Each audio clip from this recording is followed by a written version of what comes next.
Welcome back to the Move with Purpose podcast, and we are well into season 2 with my first guest, Sasha Ellese.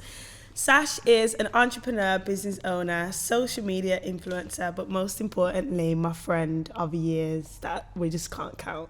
Sash, welcome to the podcast. Hello. Thank you so much for coming on. Oh, it's okay. It's a pleasure. With your busy lifestyle, I know. Honestly. getting you on was tricky, but I'm so happy to have you here and so excited to dig into all things motherhood, business, and some elements of your life that people probably haven't heard before, which is really cool as well. Mm. So I'd love you to take me, Sash, to a memory in your upbringing that potentially gave you the idea that you may be an entrepreneur. Oh. The idea.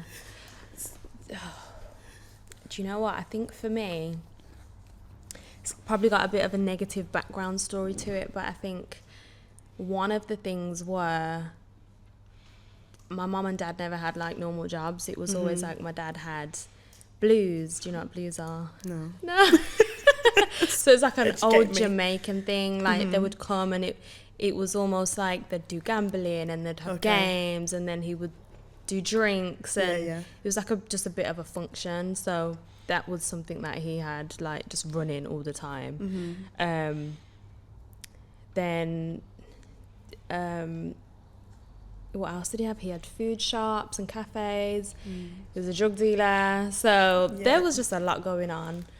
And I always knew I didn't want to live the life that they lived. However, that was my example of work. It was doing something for yourself. He was a hustler. So I think for me, even though in school, academically, it wasn't ever hard for me, I definitely didn't have that push from like my parents in terms of like, you need to get good grades and you need to do this and you need to do that. It was all just like me off my own back. And so I think in terms of like school and college, and even though I got good GCSEs and stuff, when it came to college, I was just like, this is not for me. And because I didn't have that angel on my shoulder, like, yeah, you need to do this, you need to do that, and someone that's making sure that I'm doing homework and I'm doing this and I'm doing that, I think it just kind of, something just was just inside of me, like, I want to have a business and I want to work for myself, but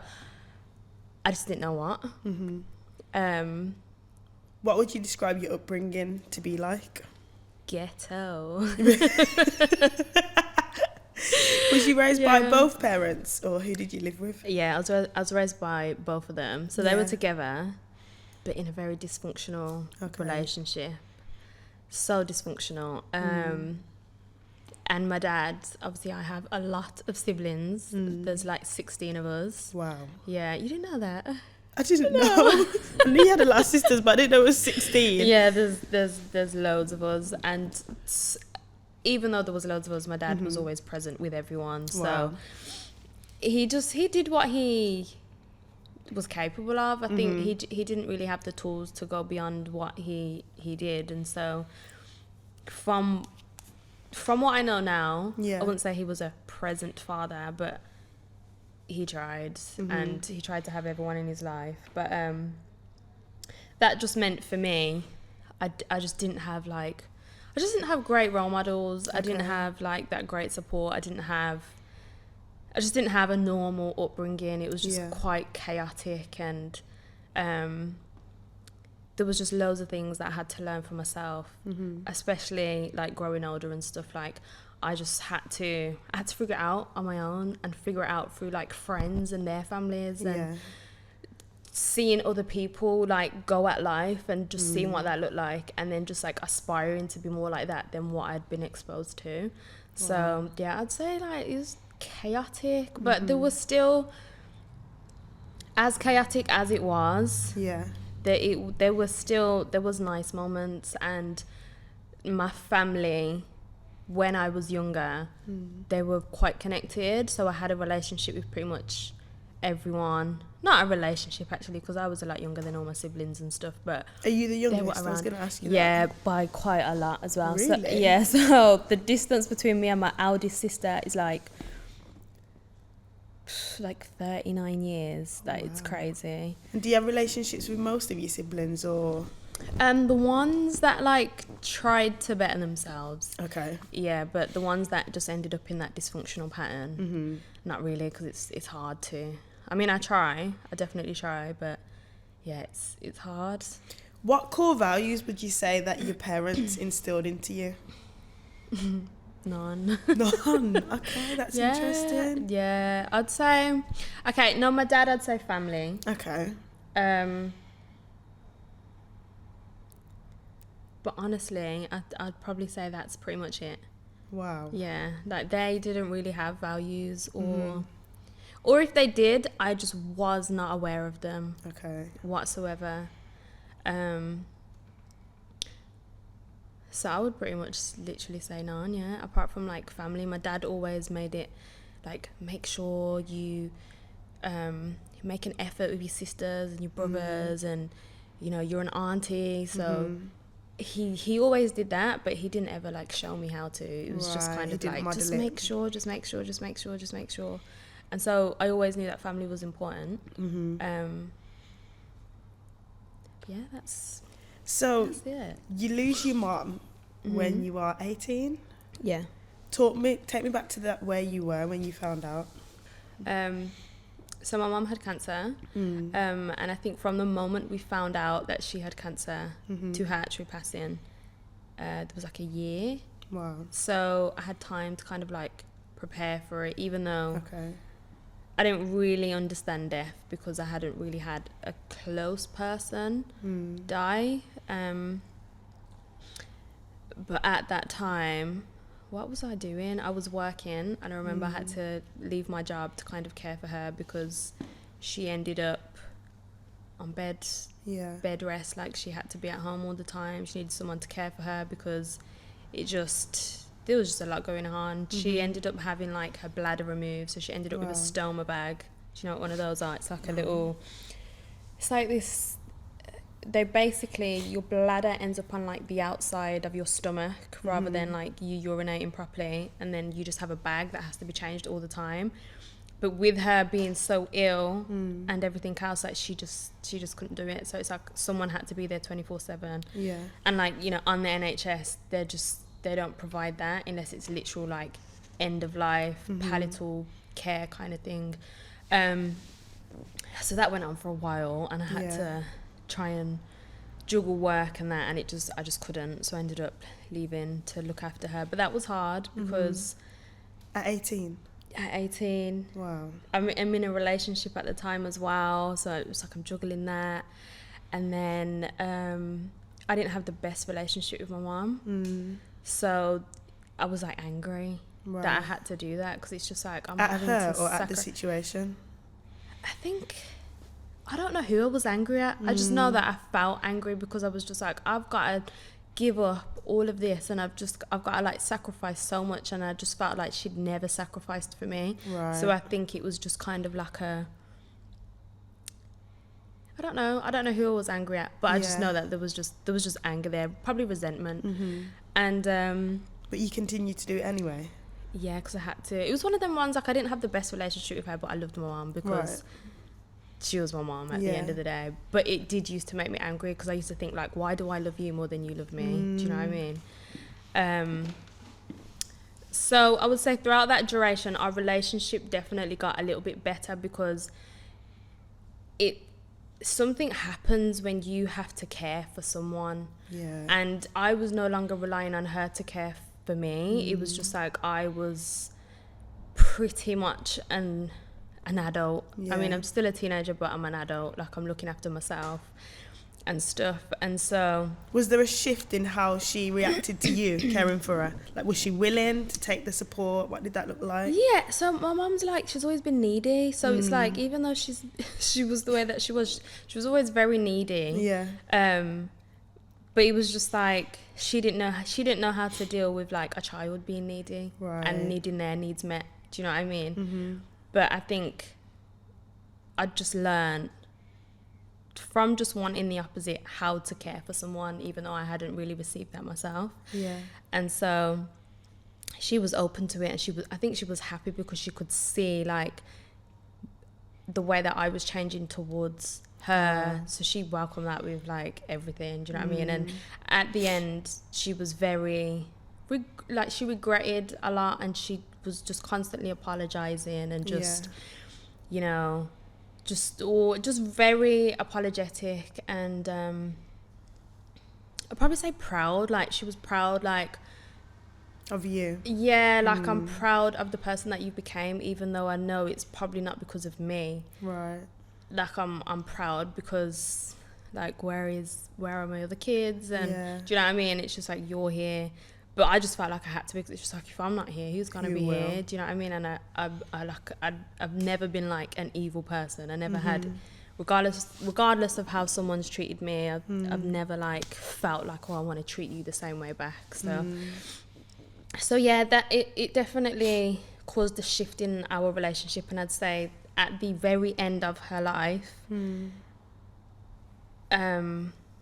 that was probably when our relationship was like the strongest, which is really sad. But at the same time, I'm kind of glad that period happened, because I was able to like let go of a lot, and forgive a lot, and just before she went, because I think if she would have just went, I don't know, I'd probably still be struggling and dealing with things now to this day, because I never got that, I don't know, that time to kind of, don't know, like turn things around unintentionally. So yeah. How would you say you handled her loss? Do you know what? I don't really know. I got asked this question the other day, and I was just like, I don't really remember it. I really don't. Like, I remember it being hard, and I remember like feeling sad. Then there was also like a sense of relief. Okay. Because of the care and responsibilities, or just the weight? I think both. Yeah, I think the care that I had to give, and then the emotional toll that it takes on you when you know someone's dying. There was that, and then I think I was able to just kind of start letting go of like how I felt towards her, because I didn't have to deal with her letting me down anymore, or her upsetting me anymore. It was just like that was over. So it's like a chapter's closed, and it's kind of like a new leaf had like turned over. And so I thinking back, I don't really know how I don't think I processed it in probably like the healthiest way. But probably not in like the worst way either. I just kind of just got through it, and I just kept going, because I was just like, wow. It's kind of like, it's life as well, isn't it? So so you lose your mom, and then 5 years later you lose your dad. Talk me through that. Now you've lost like both parents. Did you manage the loss of your dad similarly to your mom, or? I think the difference with my dad was I'm a lot older. I'm 23 at this point. And it was the same thing, cancer. So it was like preparation before he actually passed away. And then the other thing is my dad was a lot older than my mom.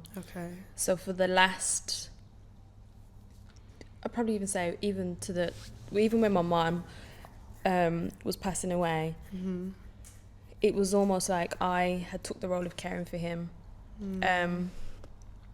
And so the major difference was like, when my mom passed away, I had only just started to like realize that like I'm an adult, and everything that I do is kind of like up to me now.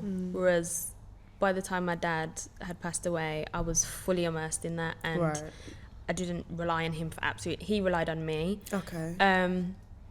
That's interesting. Yeah, so it was hard. It was definitely hard, because by that time I definitely let go of a lot of things to do with like my childhood and the past and stuff, and so I had a really good relationship with my dad. But what it did do is it brought like me and some of my sisters like a lot closer together, some of my nieces, because we were there every day at the hospital, like making sure he was okay, and just, you know, trying to make him as comfortable as possible. And how old is your dad at this point? He's 79. Wow. So again, it was just like I wasn't, you know, all my siblings kind of had hope because it was the third time he'd had cancer. Okay. But I think I was in a place where I'm like, guys, just let him die if he needs to just die. ready. Like, you know what I mean? Like, he's old. Like, I know you don't want to see your dad die, but that was just the head that I had. Like, I know you don't want to see your dad die, but it's probably time. Like, he's been fighting for a long time, and we just gotta let him go. So I think that death, I processed that a lot better than my mom's death because I just think I had the maturity to deal with it, and I understood what was happening and the experience as well. Yeah, exactly. Are you a mum by this point when your dad passed? Or? No, so I literally conceived probably like 2 months later after him passing, 3 months later, something like that. Yeah, so was that was like interesting. a sense of like joy for like a difficult time? Like, what was your emotions? Were you nervous? I would say I think I was just happy. I think there was a part of me that was sad because it was just like, oh, wow, like Nyla's not going to have grandparents. Yeah. But then part of me was like, well, even if they were alive, how much would they actually be in her life? Yeah. Probably not much. So at the same time, it was just like, okay, well, don't dwell on that. Just be happy with what's happening. So yeah, I was just like, I think I was just happy because it was just like a lot had changed. It was like my dad had passed away, and that also felt like another closing chapter. For sure. And then it was just like, you know, shortly after that I moved to London as well. So he passed away, I moved to London probably 2 weeks later. Wow. Yeah, But like a new beginning or work? What called you there?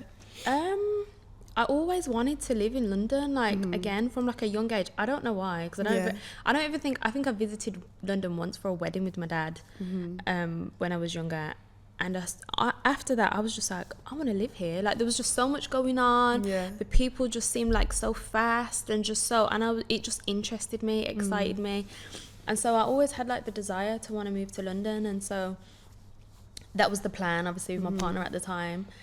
And obviously I didn't know that my dad was going to die and stuff, so, but the plan was still going ahead, like the house was bought and all them kind of things, so it just kind of happened. And that was it was like a weird transition because it was like I was grieving the death of my dad, and then I was also grieving my family because it's like we'd just gotten close again after and now moving away, and that was tough. That was definitely tough. It was like I was happy for the move. I was happy for everything that was happening.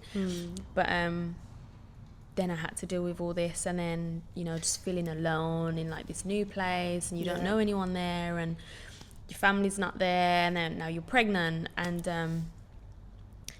so yeah, it was definitely a mix of emotions. How would you say you adjusted to like the village? Because when you have a child, everyone talks about this village of helping hands that chip in to help. And I know that my mum particularly has been like a rock in helping me raise Rain. What does your village look like, having lost both parents?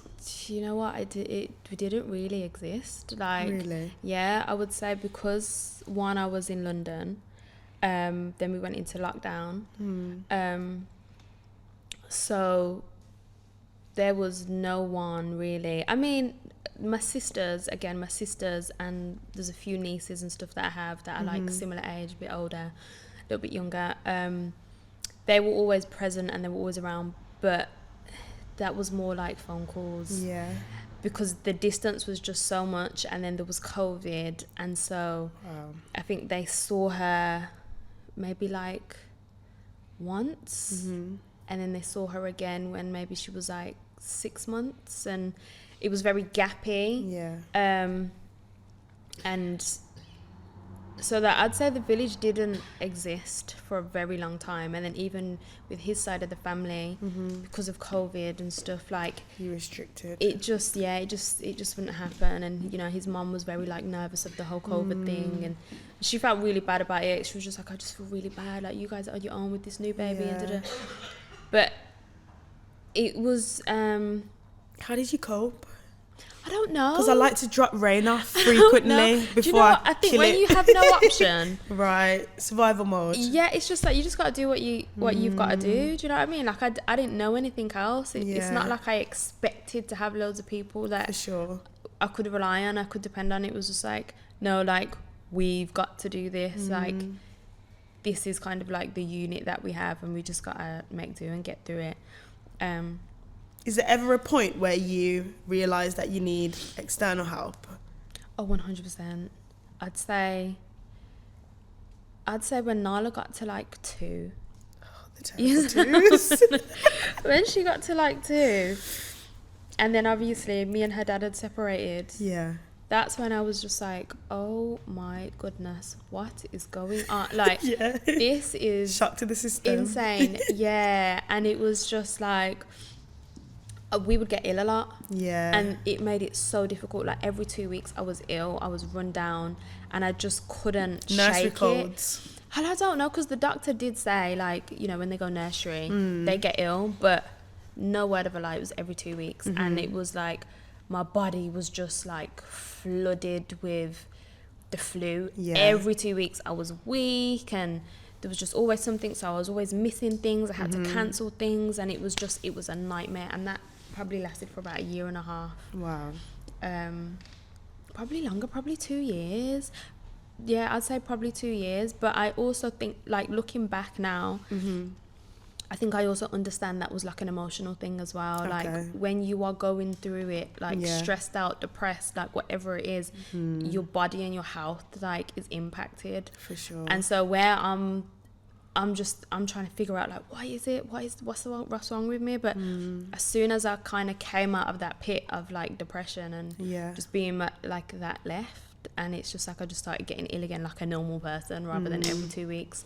So I realized it was a signal of what was actually going on internally, but nobody picked it up. Would you say you had postnatal depression, or was it just a mix of a lot of things happening? Well, it's hard to say, but when I finally, like, I started speaking to a therapist, because I was just like, damn, I've been through some stuff, and I need to like figure it out, because I don't want anything that I've been through or anything that I've dealt with to like pass on to Nala. For sure. Just came out. So I started to go to therapy, and when I just started speaking to my therapist, she was just like, obviously I can't diagnose you now, because it sounds like you've came out of whatever you was in, but it sounds like you definitely had postpartum depression and she was like, for about 2 years. And then obviously you start to look back and like piece things together, and I was like, oh my god, I used to be ill every 2 weeks for like 2 years, like it has to be connected. Do you know what I mean? And then she was like, yeah, like 1000%, like them things are definitely connected. And she was like, I don't know how midwives, doctors, like nobody picked this up. Like I feel like they ask you casual questions though, like after you've had the baby, you go for your checkup, they're like, you know, are you safe at home? And you're like, yeah, lovely.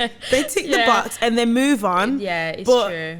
Going for the checkups with the child, I think, should not be happening, because I'm not going to sit there and tell you I'm struggling with the newborn baby next to me looking in my morning. But then sometimes I think you don't even realise you are struggling. Yeah. And I think that's what it was for me. I didn't realise that I was struggling, because... And then also with postpartum depression, I think a lot of not a lot, but you hear a lot of stories of the mom saying, like, they just can't connect with their child and they don't feel love for their child. But it was never that for me. So I also never looked at it as postpartum depression, because I felt very connected to her. Do you know what I mean? I felt like a lot of love for her, but... It's so true. Yeah. As in, where is the postpartum depression, but I still am connected and absolutely love my child? Yeah, like I actually hadn't heard of that before, honestly. And they don't ask them questions. It's always like, are you feeling love towards the baby? Yeah. Is feeding going well? Oh, you're absolutely fine, bab. And they just send you on your way. But it's so true, as in, I definitely remember having a massive low point that scared me. And I remember saying to my husband, I'm very, very low, and I don't know, haven't felt like this before, so it's scary. So I have to act, but you don't really know what to do. You're like, okay, how do I, what am I acting on? Like, how do I bounce back from it? Like, why is it that I feel low? And it's like, you have to figure all that out, like, on your own. And it's just like, it's a weird space it is to be in. What would you say was the turning point for you? Oh, the turning point. I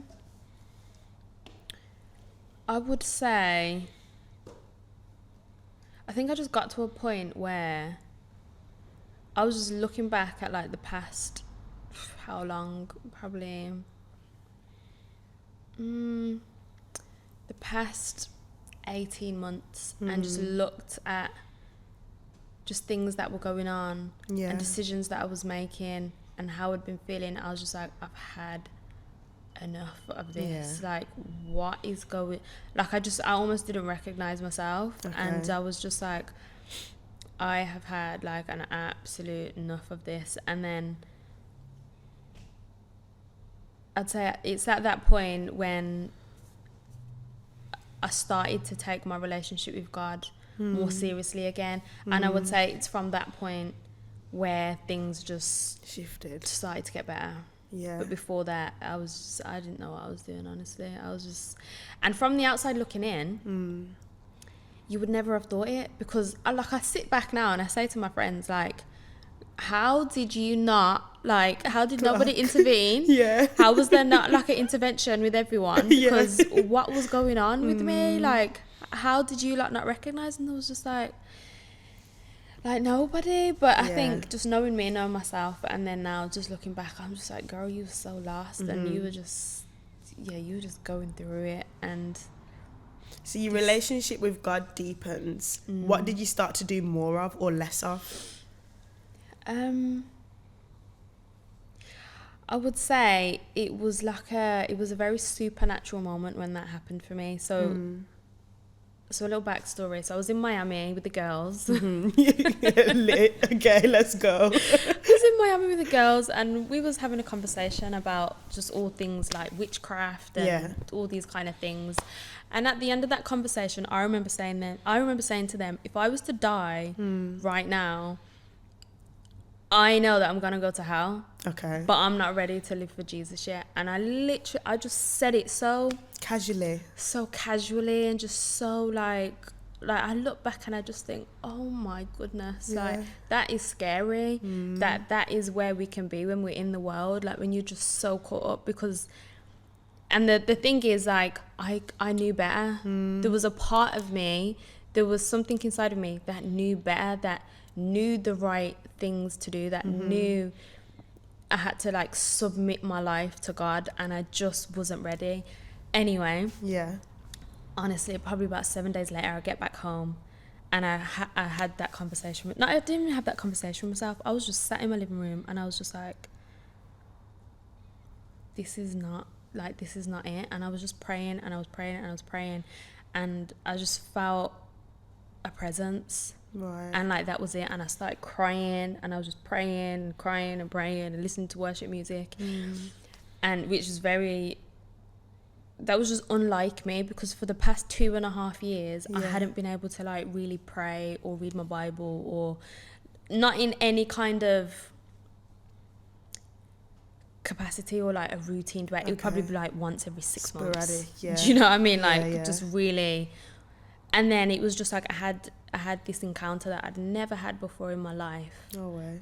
And it was literally just there on my living room floor. I was just like, yeah, Jesus, I just surrender it all to you now, because I don't know what's going on, and I don't want to take the lead of my life anymore, because I'm doing a terrible job. I'm doing an absolutely awful job, and I can't do this no more. And I didn't even know what those words even meant, because at this point I didn't know God. I knew he existed, and I knew the fundamentals, but I didn't know anything. I didn't know what it requires. I didn't know, do you know what I mean? I just knew the basics. And so I'd say that was definitely the turning point. But he met you where you were. He met me where I was. So Sash, we're going to move it on a little bit, and we're going to focus on business and entrepreneurship.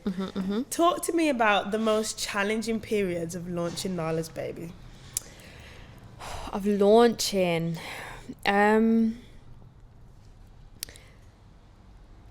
it's a really hard question. I would say most of our challenges came after being launched. Okay. But I'd say in terms of launching, I think is So we put a lot of research into what we created, as in personal research, before we found like a manufacturer. We wanted to make sure that we were clued up on what we was actually doing, and it wasn't just like, we're going to go to a manufacturer and like, this is our idea, and like you lot think of something, and then, you know. So we put a lot of research into just finding the right ingredients that are good for babies, that can be good for eczema, that can be good for skin conditions, things that won't irritate. And that was very difficult because there's so many things out there.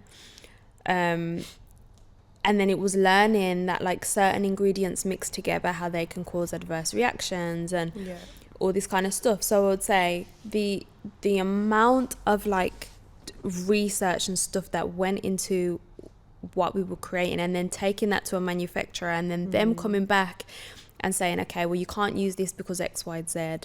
And then us having to keep going and trying to understand stuff, because we wanted to understand what we was doing. And I think just trying to make sure that the best of the best ingredients were in there, and then being met with, okay, well, you can't use this because this is like £11 to source. Wow. And do you know what I mean? And so it was finding the balance of trying to create like products that have good ingredients, that are going to be good for skin, and getting a good price without compromising quality. That was the hardest thing I'd say about launching, because it takes a lot of work. And I think a lot of people don't know that, because I think a lot of people as well, when they create these brands, they just have a big manufacturer behind them. The manufacturer does it all, and it's just like boom. But it was just like, no, we were very intentional about everything, and that's not easy. How long did that process take? That process was about, I'd say, a year of back and forth, trying to get the ingredients right, trying to get the samples right. About a year. And then that's when we was like, okay, these are, because first come the ingredients, then it comes like the fragrance, and then it's like the fragrance also has to meet a certain criteria, and it still has to be clean, and it still has to be natural. But then again, the cost, when you try and do natural, the costs go up. And so then one of the things that we struggled with before launching was accepting that our margin, our profit margin, was gonna be very, very, very slim, if any, when we first launched. And it was about selling units. So we kind of launched it in faith that we're gonna sell units, because if we didn't, we would have just had, it's just not gonna work. And obviously that was our aim. It was like getting good products out there that are accessibly priced to the masses, because people can't be using Johnson's anymore. Like, I mean, if you do, there's no shame in it, honestly. But times have changed. Just like just research what it is that you're using. And so that was one of the hardest things, because it was just like, okay, we're launching this just in hope that it's going to do well, because we could launch this and people don't even take to it, and we've invested so much money personally into it, because we didn't have investors at first, so everything was from our own pockets. And we was just like, damn, if this don't work, then we're not finished. But you know, it's going to be a big owl kind of thing. But we had faith that it was going to work, because literally everyone I think that we'd showed it to, or we'd spoke about to, everyone was just like, wow, like this is gonna do well. Like, there's a gap in the market, it looks well, it smells great, the ingredients are great, the story's great, and everyone loved it. And I think that just gave us like hope, and it gave us that drive to just keep pushing forward. So that was the hardest thing before launching, definitely. What was the initial reaction to it from like the mass market? Did you manage to like hit the nail on the head with selling those units from the jump? Yeah, surprisingly as well, because like, I'm not gonna lie, I was very surprised. Like, even though like a huge amount of effort and like work and research and all that had gone into it, there's just no way of telling how consumers are gonna take it. They might look at it and be like, next, £5.55 for this, I'll stick to what I'm. Do you know what I mean? Even though it's a good price that you're paying for a good quality product, because products of the same standard are usually like £12, £15, whatever. We just had no way. We had no way of telling like how people were going to take it. So the response, when we were met with the response that we got, I was just completely like mind blown. Overwhelmed. Yeah, like I was just like, oh my goodness. Like even like the retailers. So our first retailer that we had was Boots. And they, before us even launching anything, they saw the product and they were like, we want this. We want to stock it in this amount of stores. And they were just so enthusiastic, and we was just like, how? Do you know what I mean? Like, how? And I think a lot of people think, well, it's the power of like celebrity influence, because, you know, with Casio being a rapper and stuff, they just thought that, I think a lot of people just think, well, it's going to be easy for you guys because, but they didn't even know who So like the lady that would go and pitch to retailers on our behalf before we started to, she would go in not telling them anything about who had created it. She was like, I don't like to do that. I think she'd done it before for someone else, and we were like her second client that she was doing it for, and she was just like, I just don't like to do it. Like, if they're gonna take it, let them take it because the product's great, not because it's like celebrity endorsed or whatever. And so they were just like, oh my god, we love it.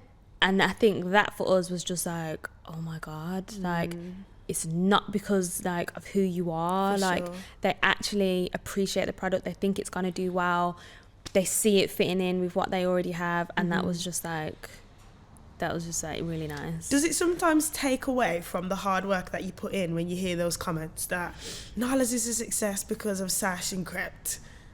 Does it annoy you, or have you learnt to just silence that noise? It did annoy me at first. It definitely did, because it's just like, it's so easy to cling on to like negativity and like negative comments and stuff, and like when people would be like, oh, what business do I have buying a product from like an influencer and a rapper, and it's just like, oh, that's very rude, because we actually put a lot of thought into this, and most of these big brands, they don't put half of the research into what they're creating unless it's literally formed from like a doctor or something.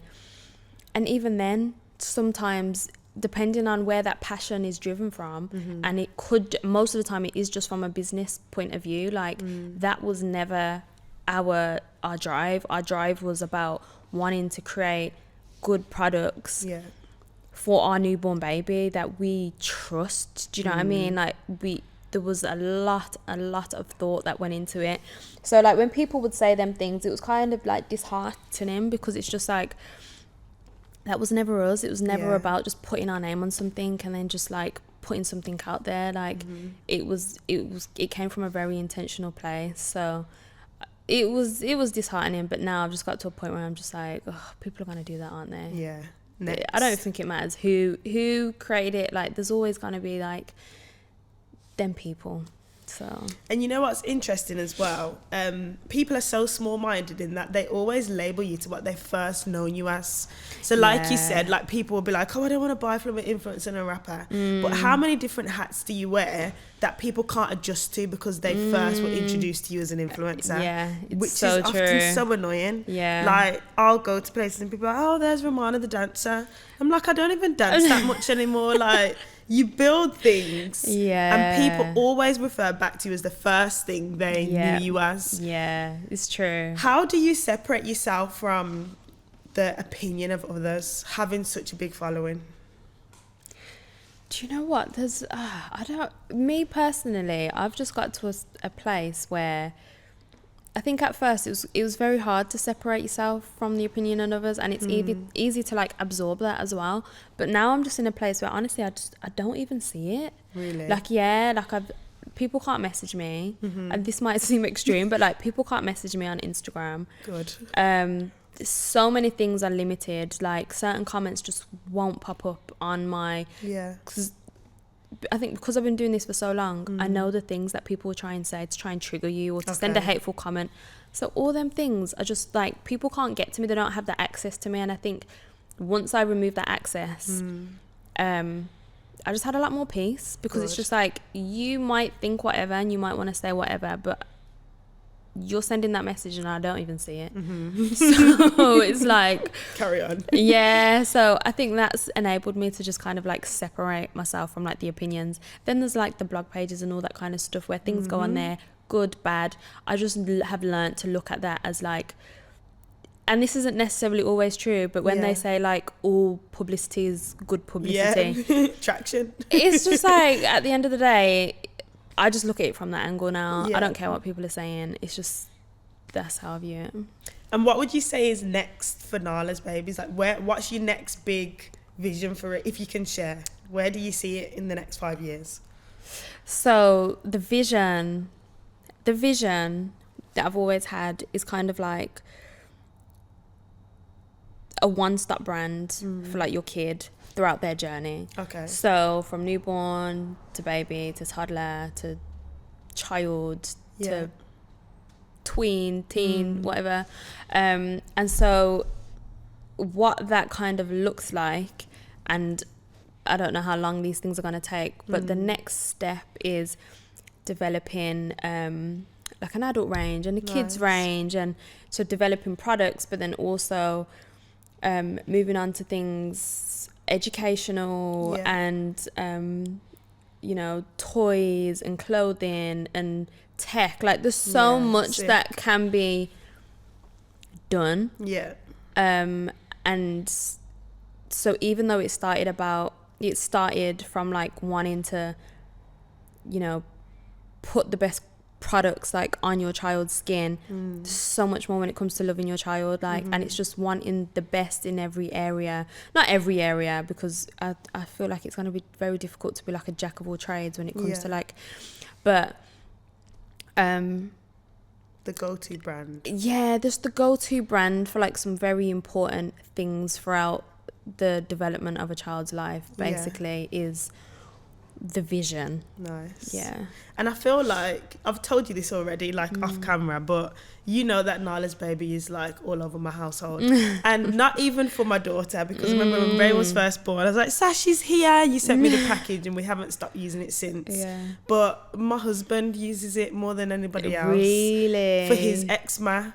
So the fact that you talk about like adult range coming out, I'm like, Lord God, he'd be the first person in the queue. But what you're building and the vision for it is absolutely incredible, and I can't wait to see like the next stages of the journey. Thank you. Super exciting announcement that by the time this goes out, people will know. Baby number 2. Talk to me about how you feel about becoming a mom of 2. Do you know what? I'm in a space where I'm really happy about it. Very happy. I'm really excited for Nala to have a sibling. She knows now as well. So fully understands as well. So we didn't tell her for a good amount of time, just because I had so many things happening, and I knew the second that I told her it's gonna be like, Mommy's got a baby in her tummy, Mommy's got a baby in her, to everyone. And that's what it's been since I've told her. But now it's like, okay, it's all good. Like some of the things that I needed to do, get out the way, and like, you know, emotionally prepare myself and stuff have happened. So told her, she's happy, and I feel excited for it. I really enjoy being a mom. I really do. Like, as hard as like some of the obstacles have been, like I just think it's like my favorite title of anything, above business owner, above just anything. I just really love it, and so I am excited to do it again. Are you nervous? I was at first. When I first found out, I was like like I just don't think I could really even comprehend like what was going, because it wasn't planned, it wasn't, you know. So I was just like, oh my word, like wow, like this is happening. So it took a long time to kind of like process it, but I'd say nervous now. Not really. Are you feeling more ready than anything? Okay, I wouldn't even necessarily say ready, because I don't, like, I'm not like, if she was to come now, I'm like what do you want to do with this baby? But like, yeah, I just think, not really. Yeah. Well, you're inspiring because I'm a nervous wreck. And I've got 3 weeks to go and I'm still like, what the backside am I getting myself in for? You still feel the sense of excitement, but you're still very like, I don't know, there's a part of my life that obviously everything's going to shift again. You can't imagine it. You can't. I think this is the thing. I think that's probably why I'm not nervous though, because I can't preconceive what things are going to be like. For sure. Because I couldn't with Nala. I had no idea what it was going to be like when she came. Yeah. It just happened. And I think if I go back and remember like that stage of life, I'm like, oh. But at the same time, I do just look at things and I just think, but things are just so different now. Like I'm in a much different space, mentally, spiritually, physically. Like there's so many things that are different, and it's just like, there's no point. There's no point in being like worried and stressed, and you know. Obviously, you're going to be a working mum, of course. What do you envisage that looking like, or do you just plan to go with the flow? Go with the flow. Yeah. I have no idea. I think the luxury is with what I do. I'm very home based, so it's like I'm a working stay at home mom. Do you know what I mean? Like I'm very like everything's very flexible, and then I mean apart from like the influencer content creation kind of stuff, in terms of like having a business, when you have a team, it just really does alleviate that pressure. I mean, so I think what a blessing. Yeah, and then a lot of like our meetings, we don't have an office or anything, so we don't have a base where we have to, you know, a lot of meetings are done on Zoom, and so it's very flexible, like you know, unless it's like a pitch or it's a big thing that's happening that I have to be present for, which doesn't happen very often. Things are very flexible, so even with that, I'm just kind of like, I'm not too stressed or worried about that. Yeah. And my final question for you is, obviously we know you're moving into a different space, you're transitioning, you're going to be a mom of 2. What would you say is next for Sasha? Not Sasha the mom, not Sasha the business owner, but you as just Sash. Girl, I just think whatever God like wants for me, because I think, you know, a lot of the decisions I've made, a lot of things that I've had, not everything that's happened in my life has been because I've made it happen. It's been me taking lead, and I just think I'm ready. I'm in a space where I'm ready to let God take the lead, and for me to just take my foot off the gas, because even though this time around I'm in a much better place, it's just like, okay, but now really let God take lead. So I don't even have like, I would say there's nothing that I like desire to do more, nothing that I just content. I just want to be present. I just want to be intentional about everything that I have going on right now. Intentional, you know. And I think, hopefully only good things can come from being intentional and letting God take the lead. So whatever that looks like, I'm just like, God, use me. Nice. And that's it. I ask all my guests to do this as we wrap. Can you leave our audience with one nugget of wisdom? It could be about absolutely anything. One nugget of wisdom. One takeaway. One nugget of wisdom. Just give your life to Jesus. No, I really didn't think. I haven't thought. But seriously though, give your life to Jesus. Like, it's not a joke, man. Just open your heart to it. And then all things through him are like, they'll be fine. Like, it will be fine. They're fall in line, right?